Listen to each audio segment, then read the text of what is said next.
Junk ఫుడ్‌ని ban చేసేద్దాం. ఉదయం 6 నుంచి రాత్రి 11 వరకు. వామ్మో! ఇదేంటి అంటారా? మీరు విన్నది నిజమేనండి.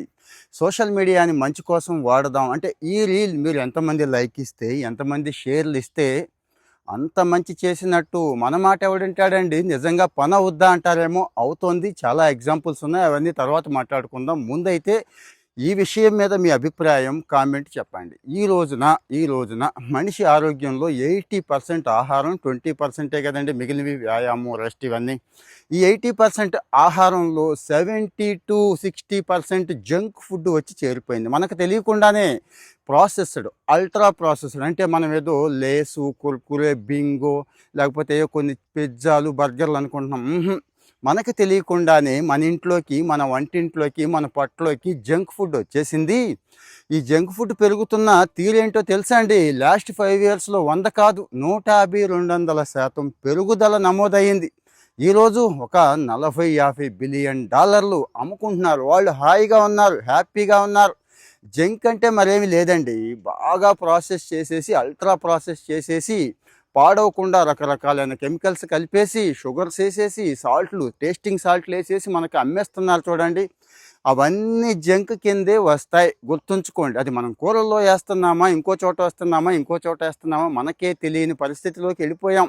సో ఇక్కడ ఏమంటున్నారంటే ఈ పార్లమెంటు సమావేశాల్లో పెడితే బాగుంటుందేమో అని ఒక ఆలోచన వచ్చిందట అండి. ఎవరికి?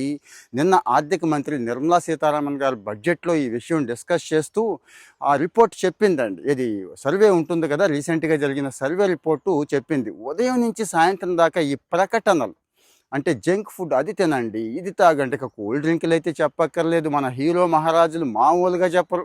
ఇక ఒకళ్ళైతే కొంతమంది ఇంకో రేంజ్కి వెళ్ళిపోయి పాన్ మసాలాలు ఇలాంటివి కూడా ప్రమోట్ చేసేస్తున్నారు. ఇక మన అందమైన హీరోయిన్లు అయితే అబ్బా అది ఇది తినటం వల్ల, తాగటం వల్లే నేను ఇంత నాజుగ్గా ఉన్నాను అంటున్నారు. నాకు తెలిసి వాళ్ళు ఏ ఒక్కరోజు కాదు, నెలలో ఒకసారి కూడా అవి తాగరండి. వాళ్ళు అంత కేర్ఫుల్గా ఉంటారు. మనమే పిచ్చోళ్ళం. సో ఇక్కడ మరి ఈ ప్రకటనలన్నీ బ్యాన్ చేసేస్తే, అంటే అది జంక్ ఫుడ్ అనే ప్రకటన పూర్తిగా బ్యాన్ చేసేస్తే, ఆ ప్యాకెట్ల మీద పక్కాగా అందులో ఏముంది, అది ఎంత ప్రమాదం, తింటే ఏమవుద్ది, ఇవన్నీ కూడా ప్రింట్ చేస్తే ప్రతి ప్యాకెట్ మీద, ప్రతి బాటిల్ మీద ఎలా ఉంటుంది?